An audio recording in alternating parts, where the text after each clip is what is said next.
Hola a todos, bienvenidos a este nuevo video del curso de Python.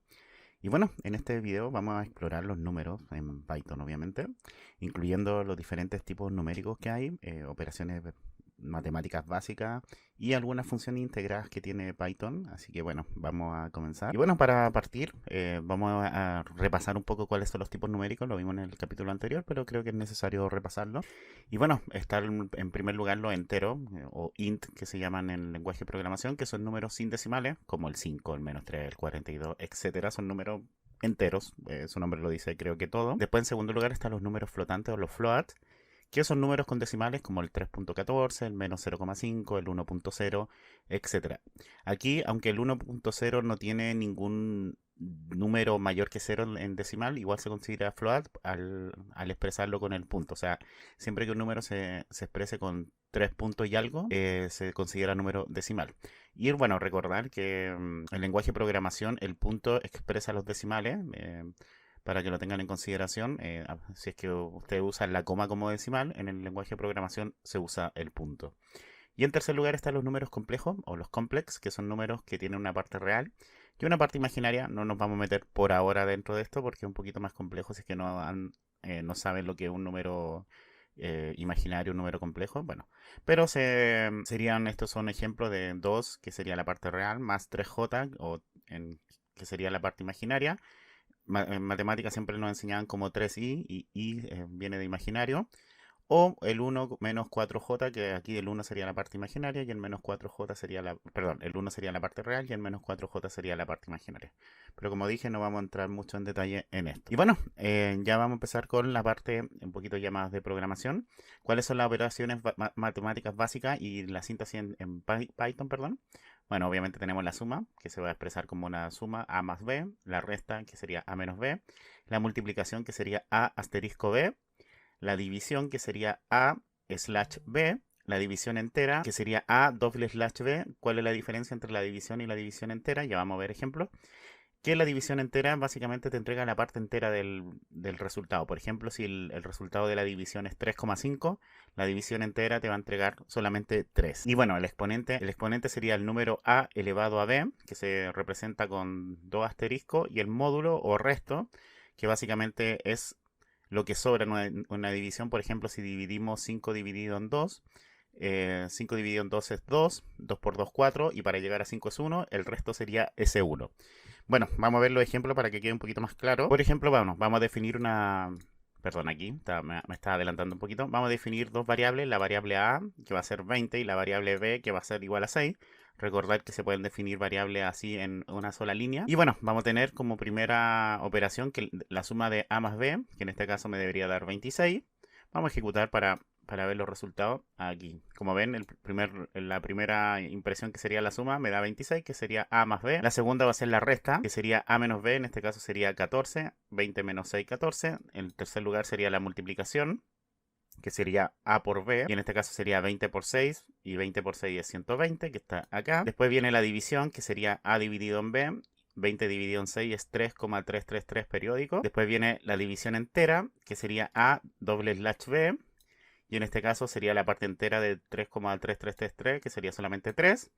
Después viene el exponente, que sería 20 elevado a 6, y en este caso nos da este número gigantesco, que no lo voy a repetir porque, no, a ver, vamos, son 6 millones 400, no, 64 millones. Y después viene el módulo, que sería 20 dividido en 6, es 3, 3 por 6, 18, para llegar a 20 son 2, entonces el módulo o el resto sería 2, que es esto de acá. Así que bueno, espero le haya quedado un poquito más claro con esto. Otra cosa, aquí, porque están como estas rayitas debajo de los iguales, porque lo correcto, o sea, no va a haber un error, pero como por convención, mira, vamos a reformatear la fila. Esto es una cosa que les permite PyCharm, que sería reformatear el código. Es bueno cuando, o sea, por convención es mejor, o no sé cómo decirlo, está declarado o como por convención que siempre después de definir una variable hay que poner un espacio antes del igual. Simplemente por eso me mandaba como esa aclaración. Y bueno, vamos a seguir. Y bueno, también podemos convertir los tipos numéricos. Por ejemplo, podemos transformar un entero, que en este caso sería 3, lo podemos transformar a número flotante, simplemente poniendo float antes.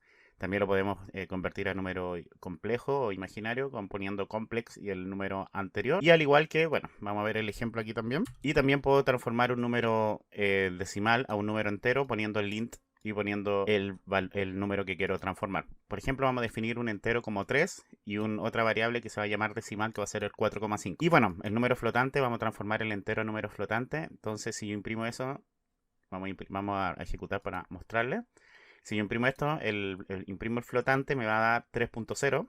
El entero es 3, pero cuando ya lo transforma a flotante, me va a poner este punto 0 siempre, para identificar que un número flotante, un número float. Si lo quiero transformar a complejo, voy a poner el complex y la variable o el número que quiero transformar a complejo. Y como ven, al imprimirlo me sale 3 más 0j. Y en este caso la parte imaginaria es 0, por eso me sale 0j.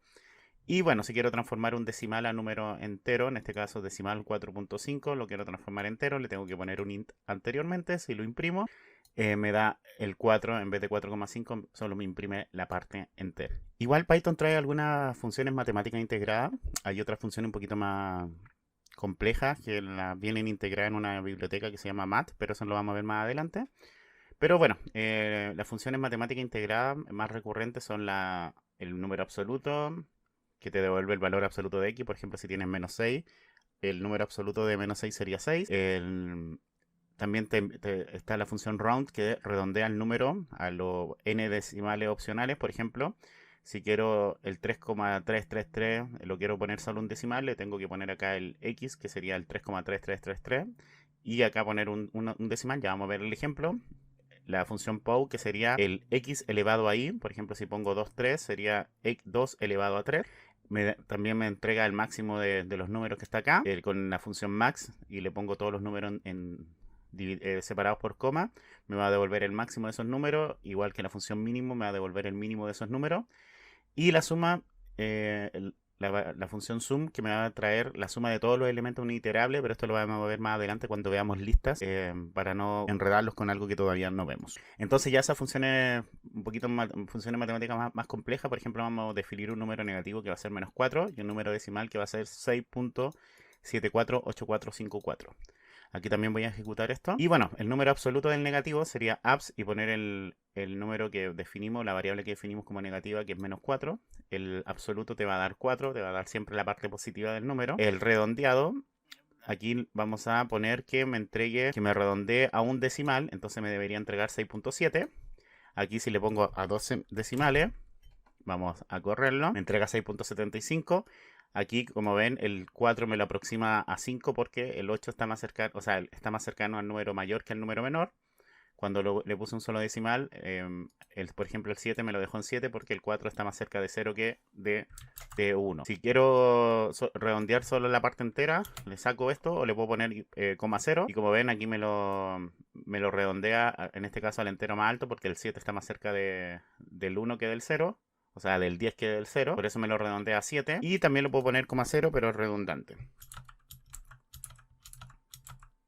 Por ejemplo, si le pongo coma 0, es un 0, ¿eso es cierto? Sí, también me va a ser exactamente lo mismo. Está también el POW, que sería el 2 elevado a 3. En este caso queremos elevar 2 a 3. O sea, a 2 lo queremos elevar a 3. Y eso es 2 por 2 por 2, que sería 2 por 2, 4, 4 por 2, 8, que sería el valor que está acá. También vamos a poner el máximo, que sería el max de todos estos números, y aquí el número mayor obviamente es 67, y que me lo entrega bien. Y vamos a tener la función mínimo, que sería el min de todos estos números separados por coma y entre paréntesis. Eso es importante, al igual que el máximo. Y como ven acá, el número menor va a ser el menos 5. Todos los números están separados por coma. Aquí también me pide reformatear. ¿Por qué? Porque siempre también es como convención poner después de la coma un espacio, para que lo tengan en consideración. Y bueno, aquí me entrega el mínimo, que sería el menos 5. Y bueno, en resumen, ya en este video hemos explorado un poquito los diferentes tipos numéricos en Python y bueno, cómo realizar algunas operaciones básicas y cómo utilizar las funciones matemáticas integradas. Y bueno, los invito a suscribirse, dado que voy a estar subiendo este curso constantemente. También voy a estar subiendo videos de ya proyectos un poquito más avanzados de Python o de otros lenguajes de programación. Y dejar su comentario también, importante, qué cosa les gustaría o qué proyectos se imaginan que podríamos hacer, para ir ya a empezar a planificarlo. Y también dejar su like, que con eso me van a ayudar un montonazo. Nos vemos en el próximo video, en el próximo episodio de este curso. Chau, chau.